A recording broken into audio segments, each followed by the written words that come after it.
report to implement the directive, if you like, with the reporting. Please note that we are a small country, 250 employees. There are a lot of companies that have more than that. And you might say also, how do you count the employees? To my mind, this regulation, the way we implemented it, this directive, it needs to be changed. And it needs to be changed. I will show you later on why it needs to be changed. But remember that within this law, it defines the small companies, the medium companies, and the large companies. And this is the large companies. Okay? Also, don't forget that within the definition of the European Union, what is a small and medium company, we define all companies in Cyprus to be small, so we try to, this way we're allowed to give them help, government support, etc., etc. So it depends on how you look at it. We always try to find a way to not do actually what we should be doing. So here, you can see in Greek what is it that a company has to do, and this is the supply chain directive, okay? To report with regards to environment and labor issues. That's it. Okay? How you report, it says somewhere else using standard reporting procedures and accepted standards. So, just to include information in a special report about environmental and labor issues.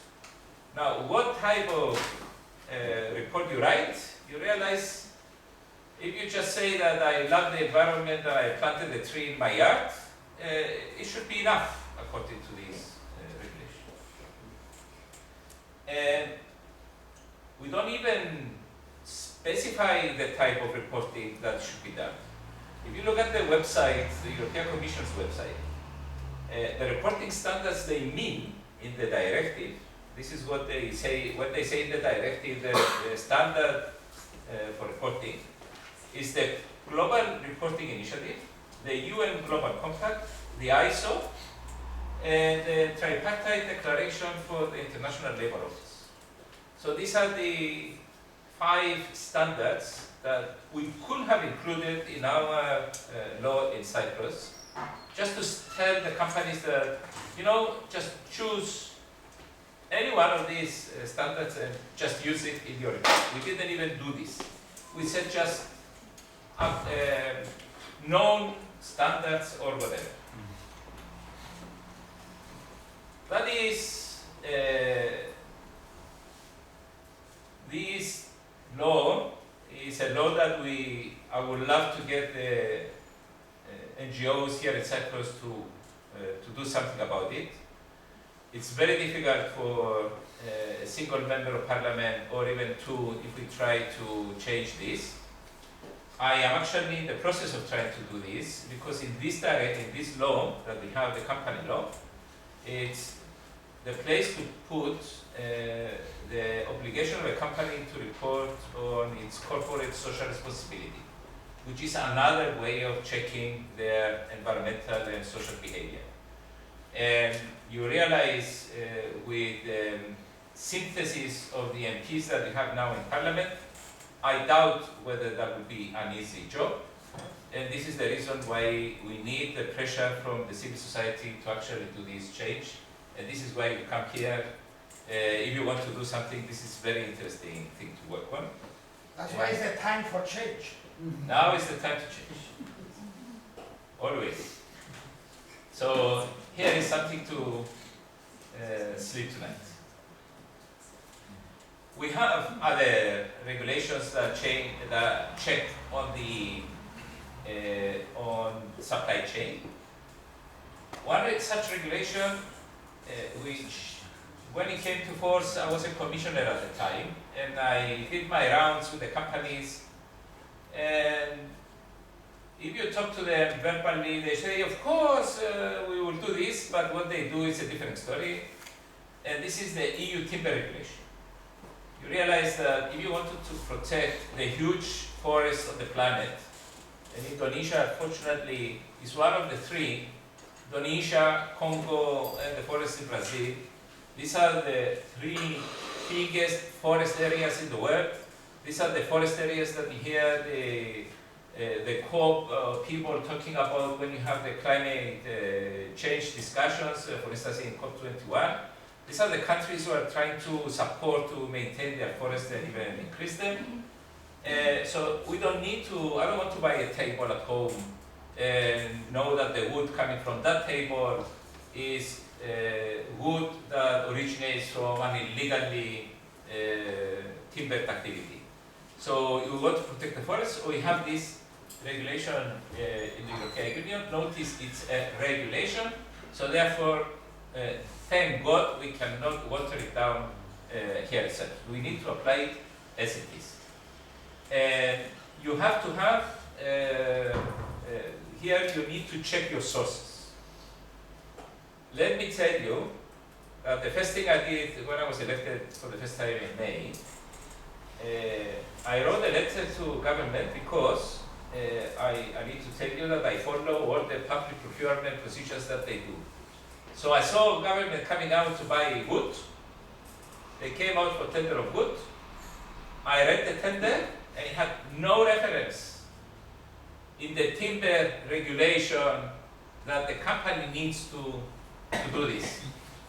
You might say, of course you don't need to do this because it's by law you have to do this. But it means that they didn't have the worry. To me, they didn't care. They didn't point it out. And I can give you many examples with this. For instance, one of the big things that we did in Cyprus in order to fight tax evasion was that we changed the public procurement regulations, and we said that if you are going to do business with government, you have to have your taxes, you have to bring a certificate that you pay your taxes, and you have to bring a certificate that you actually pay your social insurance obligations. That was fantastic. I was president of the tender committee at the time from government, and it did wonders. Everybody was running around to pay their taxes and everything because you don't do big business. Big business, you do it with government. So when I was a commissioner, I went around government offices and I managed to include environmental restrictions there. One of the restrictions that I did was, if you want to sell me items, you need to give me a certificate that you actually pay your dues in a collective system, like for instance Green Dot, that you are actually paying for the recycling of electrical goods like electronic glosses, or the WEEE directive, and all these things. And I did my rounds. I didn't know whether I was successful or not, but I started getting phone calls from a lot of companies, and then from Green Dot saying, have you done something? Everybody wants to come and register with us. Because you wouldn't be able to sell, so you get them to register. They were illegal, they had to register. But by including this in the tenders, you make them run. So this is something that we should have done.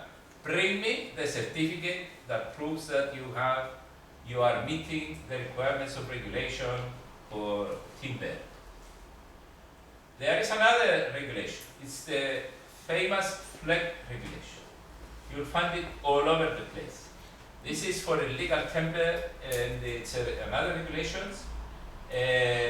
This provides for the measures on how to make sure that your timber is legal.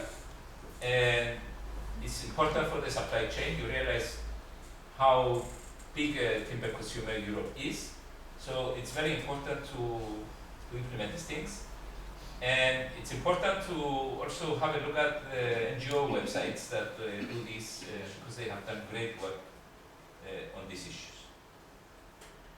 I talked a little bit about the power of government to regulate the industry by simply including terms within its public procurement procedures. Let me just say that we could do this because there are directives within the European Union to push for including green parameters within tendering. There are two directives with regards to this.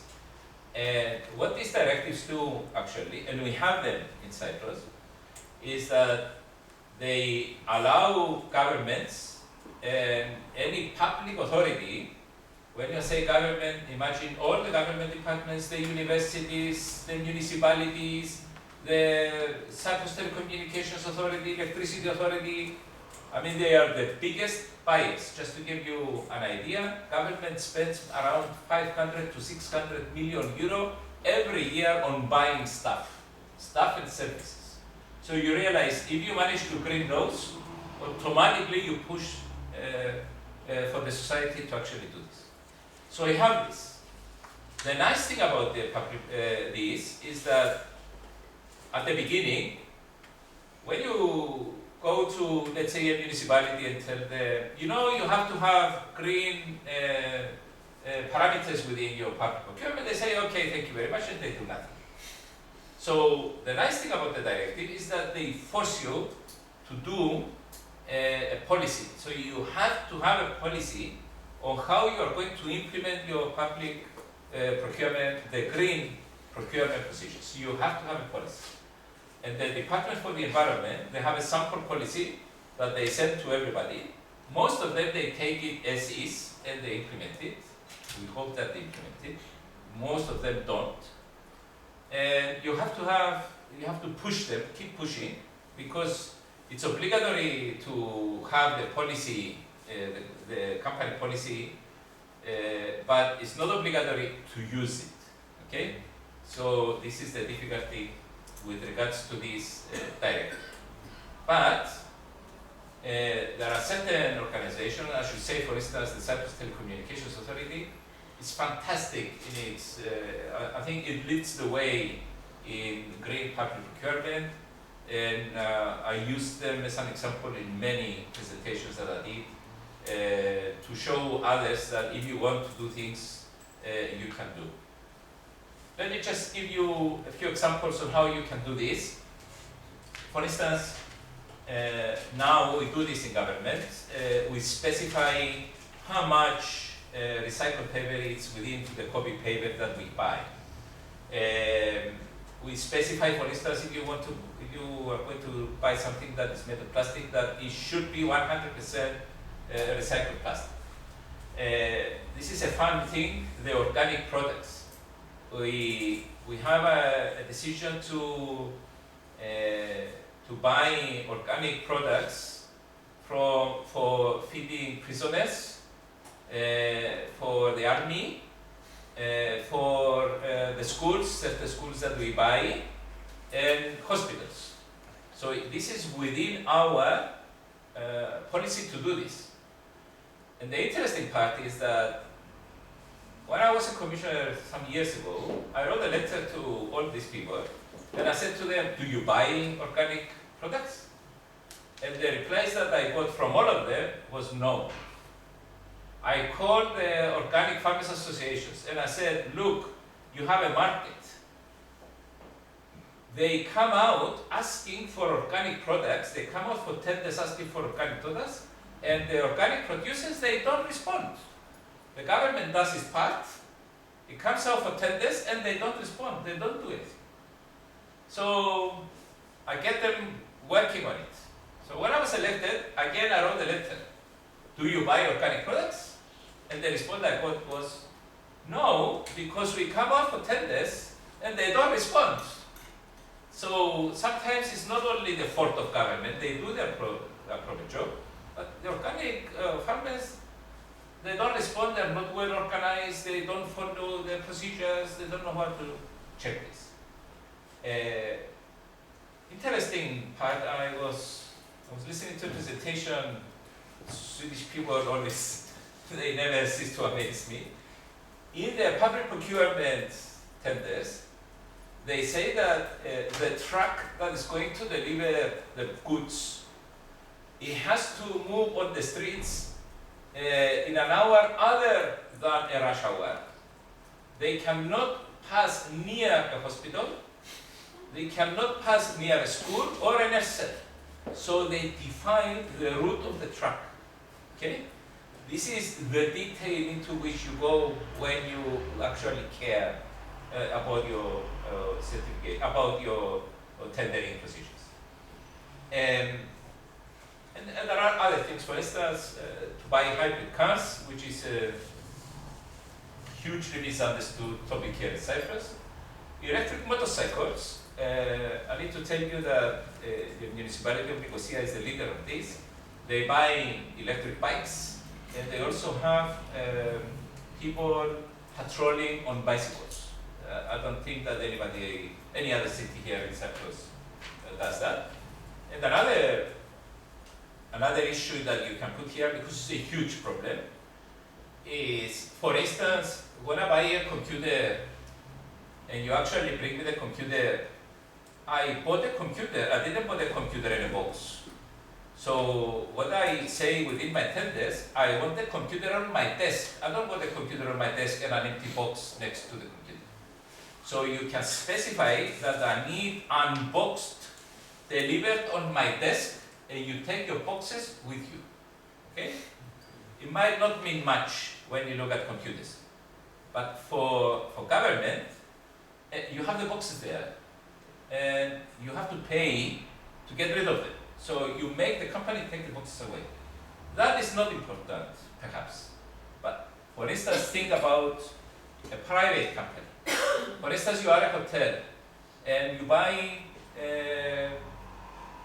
marmalade, or you buy the stuff that you put in the rooms or in the breakfast. You don't want this coming in boxes so that you are left with waste. You can specify that I want the stuff. When I order 50 shampoos, I want 50 shampoos, not 50 shampoos and a dozen of empty boxes. Okay? So you can specify unboxed products. That is a way to reduce it. There are certain labels, we saw a lot of them before the presentation. If you look at carefully, they might not actually do what they claim to do, okay?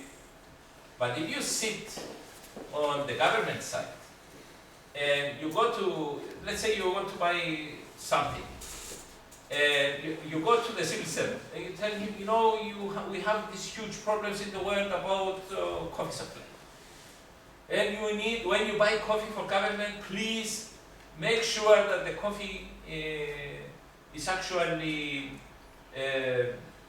it's a product that the farmer was treated nicely, the supply chain was okay, he got his fair share of whatever, of profit. And how do you expect the civil servant to actually write these certificates? So the labels, the certifications, they are helpful when you do this. They might not do the job 100%, but they are helpful. So for instance, the fair trade, or I don't know, you know fair trade. It's ethical, they guarantee a fair share of profits for the farmer, etc. For instance, good. The forestry alliance, you can get the Forest Stewardship Council, the FSC. These are certifications that you can ask for, or I actually urge you, when you go to the shops, look for this logo, and you'll find especially the FSC one. In most products nowadays, this is a certification to the public, the general public and the consumer, that you know for sure that this is certified and not just an illegal timber product. Other certification, of course, is the organic products. We had a huge discussion about salmon the other day in Facebook. People were asking me, how can I make sure that I get salmon that is not from aquaculture? For instance, the MSC certification, and you can find this in the shops nowadays. You can get dolphin-friendly products, farmed responsibly for aquaculture. There are all these labels that will allow whoever is tendering to get just a better perform better in its in the obligations that the York have to do this. I repeat, it's not easy to educate all the people. Labels like this, especially within the public procurement procedures, actually work quite well. For instance, just to give you the label that is everybody knows, and we were using earlier on, perhaps it was the first label ever used in government, was the Energy Star that you saw on monitors, you see on photocopiers, etc. Because the Energy Star shows that any product that you bought, even before the certification from the European Union, it was proof that when you have a photocopier or a monitor, it will go on standby. On a standby, it will not dissipate so much current, etc., etc. So there are other cases, but for the moment, this is the best we can do in the public procurement thing, and we rely on NGOs and civil society to push government to implement this better and to actually check on these certifications to make sure that everything is correctly done. And with this, thank you very much again for the invitation and the opportunity to do this presentation. Thank you.